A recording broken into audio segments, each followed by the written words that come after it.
Ito, ang latest weather update. Alamin ang pinakasariwang ulat panahon ngayon dito sa Information TV Educational Channel. Kaninang alas 2 ng madaling araw, si Bagyong Nika ay nag-intensify pa into a severe tropical storm at huli itong namataan sa layong 690 kilometers silangan ng Infanta, Quezon. Taglay na nito ngayon yung lakas ng hangin na 100 kilometers per hour malapit sa sentro at bugso ng hangin na umaabot sa 125 kilometers per hour. Ito ay kumikilos pa west-northwestward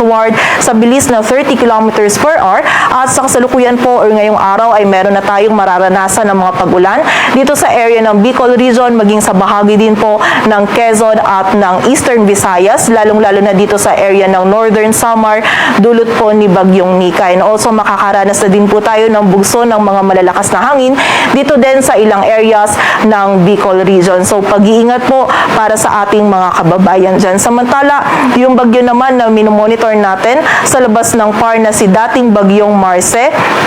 ay huling namataan sa layong 770 kilometers west ng Lawag City, Ilocos Norte at wala na po itong direct effect sa anumang bahagi ng ating bansa. Samantala, yung isa pa namang low pressure area na minomonitor natin sa labas ng ating area of responsibility ay huling namataan sa layong 2,365 kilometers silangan ng northeastern Mindanao. Mataas po yung chance nito na maging bagyo within the next 24 hours at posible po itong pumasok sa loob ng ating area of responsibility by Tuesday early morning. And nakikita po natin na tatahakin po nito or patungo po ito dito din sa area ng Cagayan Valley. Ngunit mataas pa po yung uncertainty natin dito sa LPA na ito, so continuous monitoring tayo and patuloy na magantabay sa updates na ipapalabas ng Pag-asa.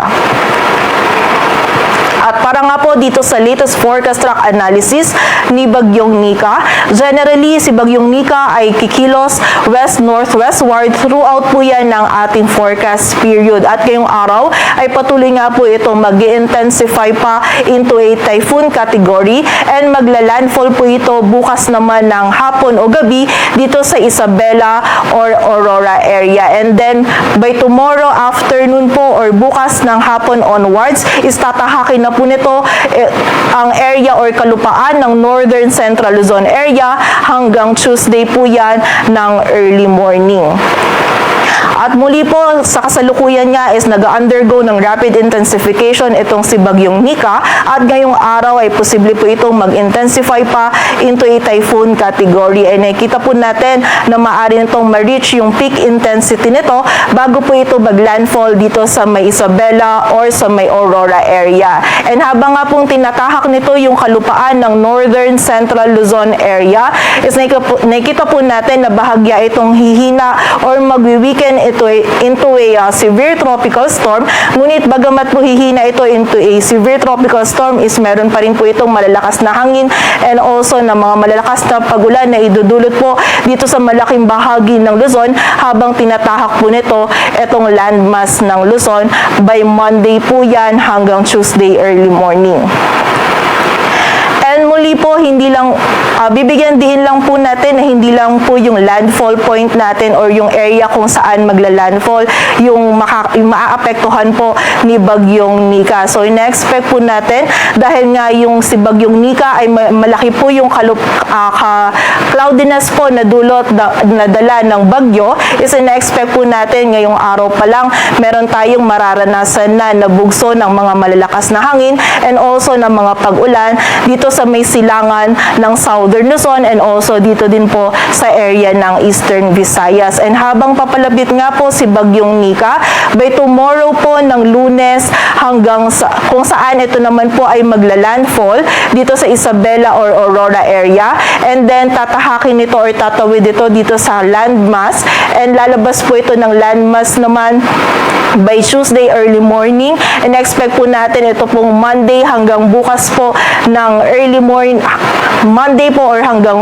mula po bukas hanggang Tuesday po ng early morning. Ito po yung makakaranas po tayo ng mga malalakas na hangin or dito po natin mararanasan yung peak ng mga malalakas na hangin and also yung mga malalakas po na pagulan na dulot ni Bagyong Nika. Dito po yan sa malaking area ng Northern Luzon at Central Luzon. And also, hindi rin po natin inaalis yung possibility na habang tinatahak po ni Bagyong Nika Itong area ng Northern Central Luzon is posible din pong mahagip ng mga outer rain bands nito or nung trough nito or na mga kaulapan po nito itong area ng Metro Manila and yung nearby areas po nito kung saan possible po na habang tinatahak po nito ni Bagyong Nika yung kalupaan, bukas ng afternoon hanggang Tuesday early morning is makaranas din po tayo ng maulap na kalangitan and mataas po ng tsansa ng mga pag-ulan dito sa Metro Manila and sa nearby areas po nito. So continuous monitoring po tayo and patuloy po na magantabay sa updates na ipabalabas po ng Pag-asa. At sa kasalukuyan nga po, meron tayong nakataas na wind signal number 2 sa southeastern portion ng Isabela maging sa northern portion ng Aurora. Samantala, wind signal number 1 naman po sa southern portion ng Cagayan, rest of Isabela, Quirino, Nueva Vizcaya, southeastern portion ng Kalinga, sa eastern portion ng Mountain Province, Ifugao sa eastern portion ng Pangasinan, rest of Aurora, Nueva Ecija, sa northeastern portion ng Pampanga, sa northern and eastern portions ng Bulacan, sa eastern portion ng Quezon, kasama na po dyan yung Polillo Islands, Camarines Norte, Camarines Sur, sa Catanduanes, maging sa northeastern portion po ng Albay, kung saan yung mga areas na nabanggit po natin is makakaranas po ng mga malalakas na hangin na dulot ni Bagyong Nika. So muli po ngayong araw pa lang, meron ng mararanasan na bugso ng mga malalakas na hangin dito po sa silangan ng Southern Luzon. And nakita nga po natin ang highest wind signal na maaari po nating itaas during ng paglagi ni Bagyong Nika sa loob ng PAR is wind signal number 4. Kung saan yung mga areas po na ito, habang mas papalapit po si Bagyong Nika is mas tataas pa po yung wind signals na itong mga areas po nito and also mas madadagdagan din po yung areas natin na merong wind signal. So na-expect nga po natin is wind signal 4 po yung highest natin kung saan matindi pong lakas ng hangin yung maaari pong idulot nito dito po sa mga areas po ng Northern at Central Luzon. So paghahanda po para sa ating mga kababayan dyan at mag-ingat po tayo at makipag-ugnayan din po tayo sa ating mga LGU para po dun sa mga aksyon na kailangan natin gawin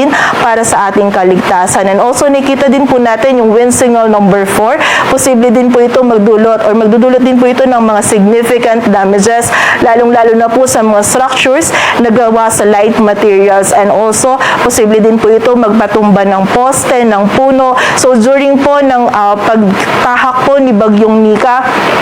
dito sa kalupaan ng Northern at Central Luzon ay magkaroon din po tayo ng pagkawala ng kuryente or tubig. So muli po, paghahanda po para sa ating mga kababayan dito po sa mga areas na nabanggit natin.